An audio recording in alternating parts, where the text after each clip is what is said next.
Alright guys, this is the track guide for Zandvoort. If you want to watch the hot lap on its own, then that's at the end of the video, so you can skip ahead.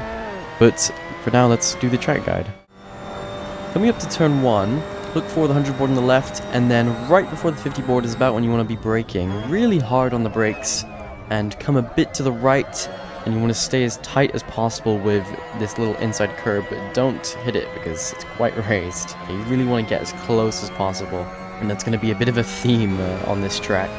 And coming to turn 2, stay to the left. Really careful not to hit the inside curb on this corner because it will spit you out onto the grass on the exit, and it's going to be very hard to recover if you do that. So try and get as close as you can. I clipped it a little bit and you can see what I mean, how it spits you out, and I got quite lucky because I only touched it just a little bit. And then coming into turn 3, same thing as turn 1 and turn 2 is try and stay tight as you can with the curb without touching it. I was a little bit wide, so you can see I lost a bit of time on the delta because I had a bad entry from turn 2. Coming up to turn 7, look for this little paved bit on the left, and I start braking and turning in before it. And you want to stay to the right on this corner for the entry, and then wait a little bit, and then get fully on the throttle, and let it ride you out to the left-hand side to be on the outside for the next corner. Bit of a tough one, this one. I don't really have any markers for it, but you can really take a lot of the curb. If you miss it by just a little bit, then you're still going to be alright, because the curb is quite forgiving on this corner, really. Just be careful not to go too wide on the exit, because I've definitely done that a couple of times, and it doesn't end well once you've got your 2 left tires on the grass. But there is a tiny curb that you can try and pick up on the exit if you really want to try and maximize it.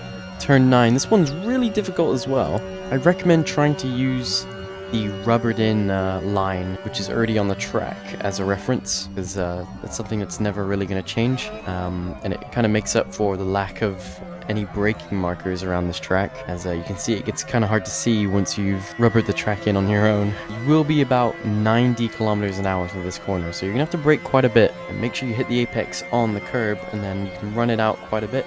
Then come all the way to the right for the next corner, which is turn 10. And for this one I do use the rubbered in line as a reference, and I pretty much try and follow it, but I'll cut in a bit earlier. On this lap I went a bit wide on the exit, and I went over the dirt, but that dirt isn't so bad to drive on, really. But at a bad exit anyway. I still gained time throughout the corner. And then turn 11 and 12, watch for the curb on the left, and I start braking about as soon as I get to the curb, put it in 3rd gear, and clip the curb on the right, go over it just a little bit, and you can really carry more speed than it feels like in 3rd gear. And you'll want to shift to 2nd in the middle of the corner and exit in 2nd gear.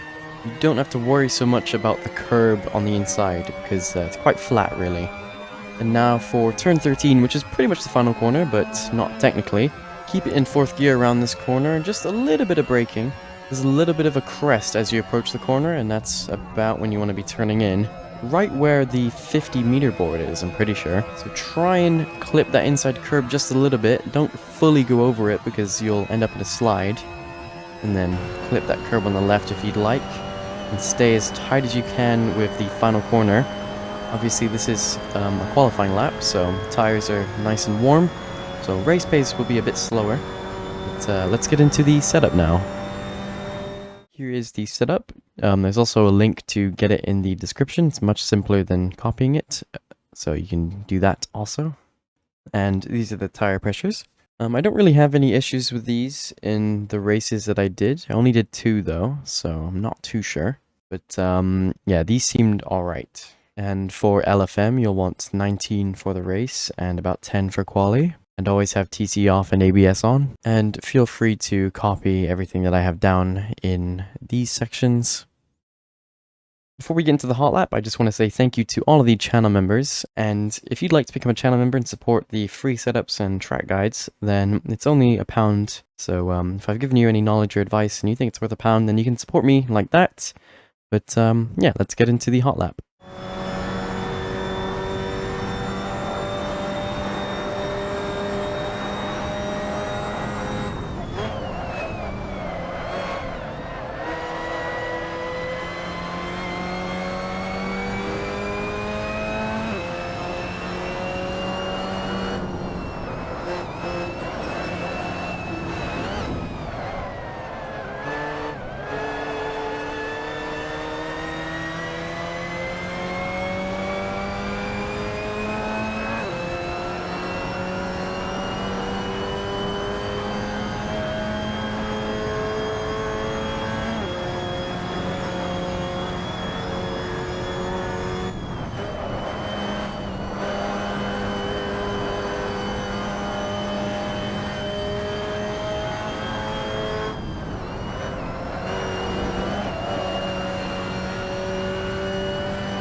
Thank you guys very much for watching, and hopefully I see you guys in Split 1.